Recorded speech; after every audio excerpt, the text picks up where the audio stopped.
Hello po mga kababayan, kamusta po kayong lahat? And once again, welcome back to another episode of Simply Talkies Vlog. Ang pag-uusapan natin mga kababayan ay ito pong tungkol sa West Philippine Sea.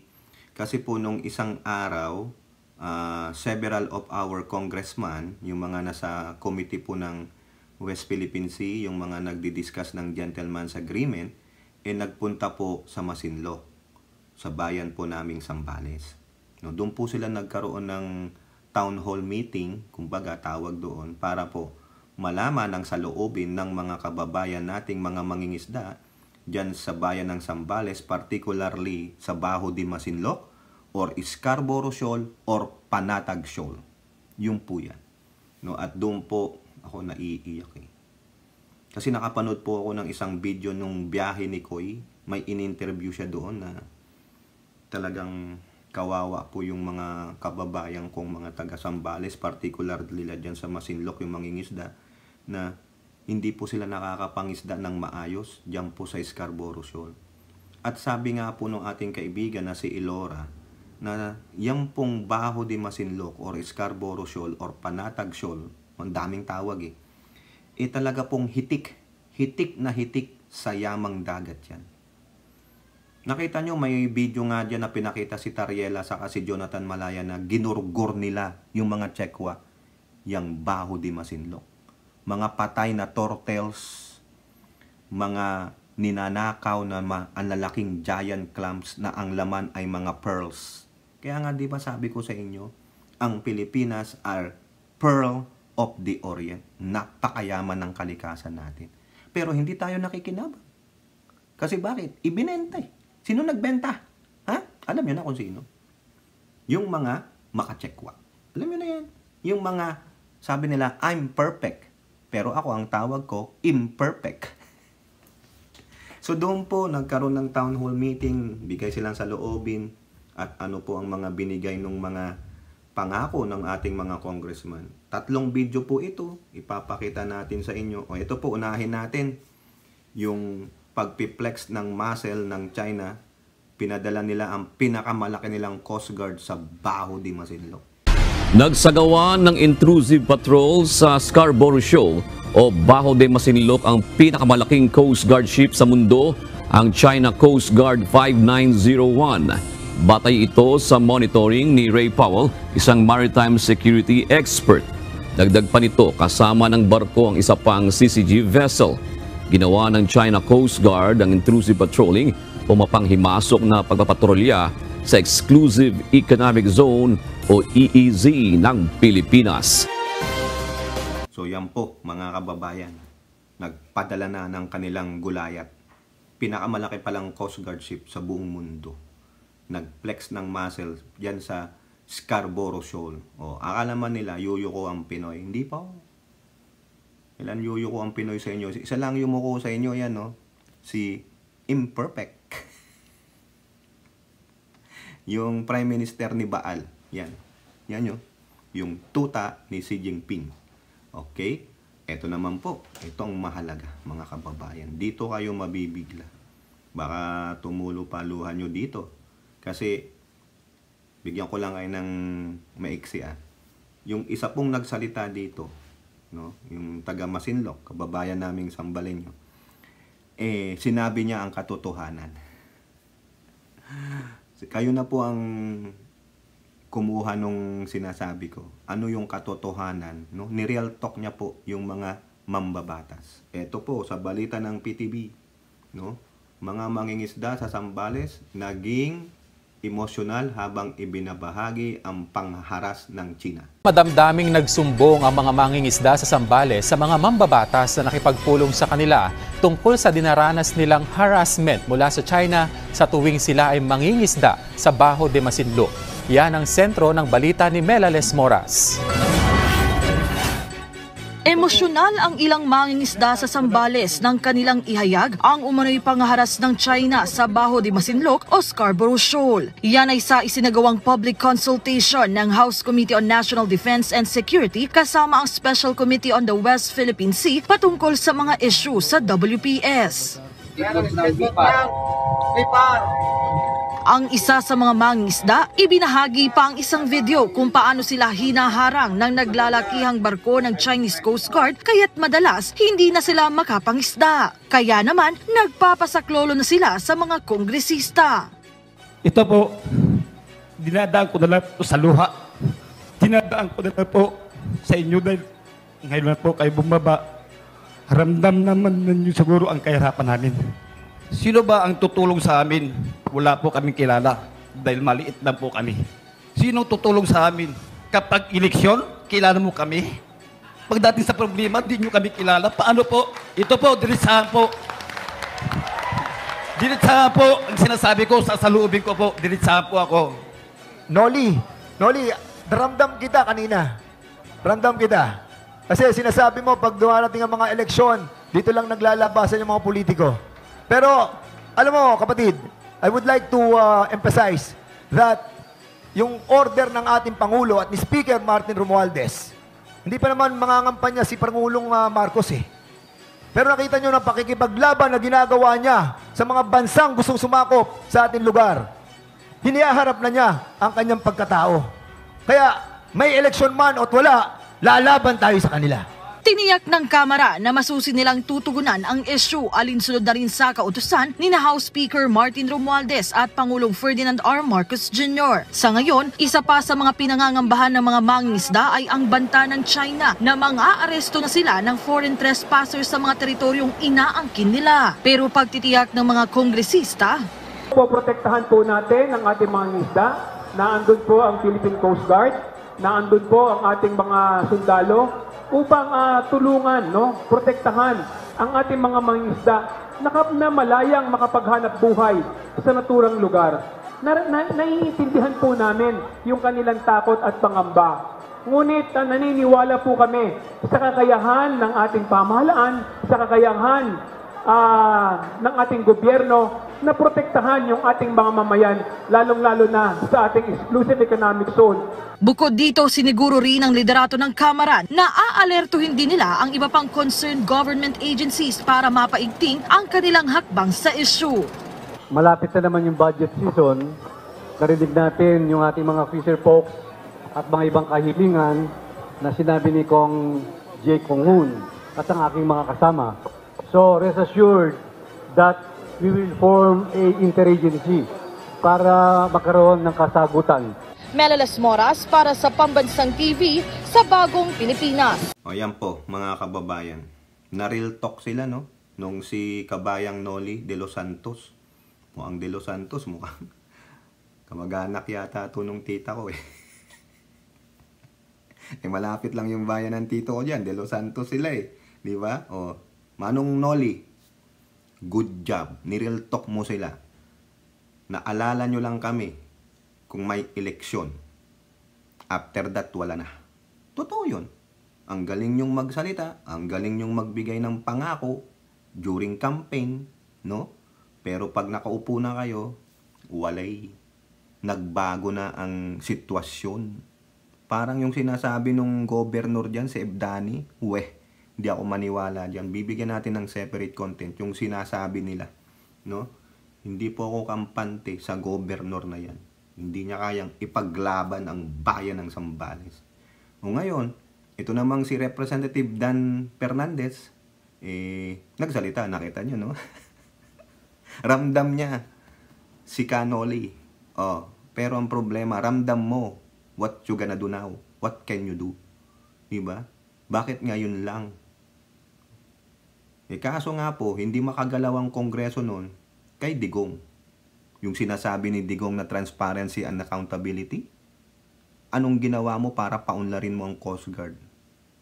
Tinaasan mo nga ang sahod ng mga militar for your own use, for your own sake, hindi po sa papakanan ng mga sambayan ng Pilipino. Sinanla mo, binenta mo ang Pilipinas sa mga Tsekwa, Digong. Kaya sabi ni Representative Fernandez ba o Hernandez, artista yan dati. No? Pinaglalaban ng Pangulo. Sabi niya, hindi naman kakakandidato ang Pangulo. Right, pero do the best you can. No? Rest assured, gawin ninyo yung binitawan yung salita sa town hall meeting na yan. Dahil kayo, habang kayo, patuloy ang sahod nyong naglalakihan, magandang mga benepisyo nyo bilang mga mambabatas, itong mga kababayan nating mangingisda dyan sa Zambales ay nawawalan ng pangkabuhayan. Ano gagawin natin? Pinlex na ng China o mga Chekwa ang kanilang napakalaking barko, the biggest coast guard in the world, sabi sa balita. Di ba? Ano gagawin natin? Remember, sabi ko sa inyo, base sa sinabi ng ating kaibigang si Ilora, Scarborough Shoal is rich. Iagis mo nga daw yung lambat mo dyan in how many hours andyan ng mga isda eh. Huwag nating hayaang maagaw ng Chekwa yan. Nasa ating exclusive economic zone yan. Pag-aari natin yan, tayo ang may karapatan yan, pero sila ang naghahari-harian. Kaya dapat tulungan nyo sila. Ang gusto nga nila, ayaw nila ng ayuda sa gobyerno eh. Naalala nyo yung previous accidents, yung natamaan sila ng yung barge? Di ba anong sabi? Ibalik nyo na lang po yung bangka namin. Hindi sinabing, bigyan nyo kami ng ayuda. Kasi yun ang pangkabuhayan nila. Gusto nila, hindi yung pansamantala, kundi mahaba. May sarili kaming kabuhayan. Kasi yung ibibigay nyong ayuda, ilang araw o linggo lang yan. Tingnan nyo, walang magawa rin ng gobernur eh. Kasi bakit? Ha? Ano? Governor Abdani, dapat kayo dyan sa LGU ng distrikto ng Zambales kasi kayo naapektuhan dyan eh. Hindi naman kami maapektuhan dyan sa District 1, sa Subic, sa Olongapo. Kayo ang may karapatan sa Scarborough Shoal. Ipaglaban ninyo.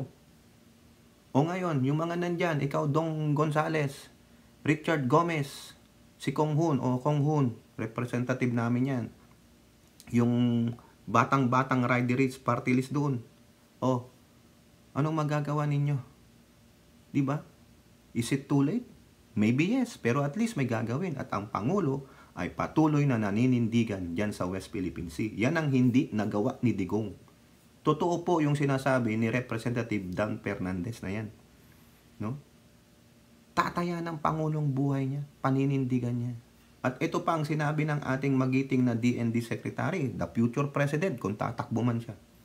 Sana mag-tandem na lang kayo ni Speaker. No? Huwag na kay Tamilmil. O, ito po, sa ulat ng UNTV, Teodoro sa China Arrest Order versus Trespassers, Provocation at Irresponsible Threat. O, ito po.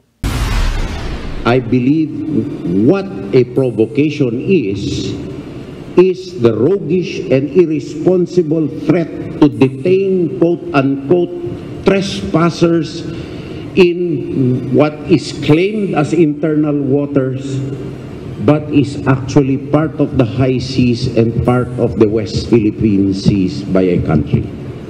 Provocation, roguish o malupit at irresponsable. Ganito inilarawan ni Defense Secretary Gilberto Teodoro Jr. ang bagong regulasyon ng China na paghuli sa mga umano'y trespasser o papasok sa inaangking mga katubigan ng China maging sa West Philippine Sea. Ayon sa kalihim, ang planong ito ng China ay labag sa United Nations Conventions on the Law of the Sea at UN Charter. Such behavior is not only a violation of UNCLOS, but also a violation of the precepts of the United Nations Charter, which lays upon each responsible member state the duty to refrain from the threat or the use of force or aggression to enforce, particularly in this case, illegal territorial claims in the maritime domain. That is a provocation insofar as I am concerned. Dahil malaki ang ginagampanang papel ng Sandataang Lakas para sa proteksyon ng mamamayan at mga susunod na henerasyon, dagdag pa ang patuloy na banta sa ating kapaligiran, hindi umano magpapakampante ang Armed Forces of the Philippines. Kasama ng Philippine Navy ang iba pang sangay ng AFP na magpapatuloy sa pagpapalakas upang protektahan ang teritoryo at soberenya ng bansa. Aniya, patuloy ding magsasagawa ng mga pagsasanay ang Sandataang Lakas ng bansa kasama ang mga kaalyadong mga bansa. So I have said that we will train more realistically there will be more maritime cooperative activities between us and like-minded nations, more training scenarios, more interoperability exercises involving also our civilian counterparts. Because this is what a total defense posture requires. Ayon kay Secretary Teodoro, ang utos ng Pangulo sa kanya ay gawin ang lahat ng makakaya upang mabuo ang matatag na alyansa sa ibang mga bansa na may kaparehas na pagpapahalaga sa pagsunod sa mga international law. Pinasalamatan naman ng Philippine Navy ang patuloy na suporta ng pamahalaan sa modernization program sa gitna ng mga kinakaharap na hamon nito. Nangako rin ito na patuloy nilang ipagtatanggol at poprotektahan ang mga Pilipino at teritoryo ng bansa. Mas maigting ang pagtangan ng hukbong dagat ng Pilipinas sa ating mandato at sinumpaang tungkulin. Mula noon hanggang ngayon, patuloy at walang sawang tumutugon ang ating mga mandaragat at mandirigma sa pangangailangan ng ating bansa at sambayanang Pilipino. Ryan Lacanlale, UNTV News and Rescue. Diyos ang aming sandigan, serbisyo publiko ang aming pinahahalagahan. So yan po no mga kababayan, maliwanag ang sinabi ng ating defense chief. Provocation at irresponsible threat. Hindi marunong sumunod sa international law ang China eh. Piling nga nila sila po ang hari dyan sa Asia.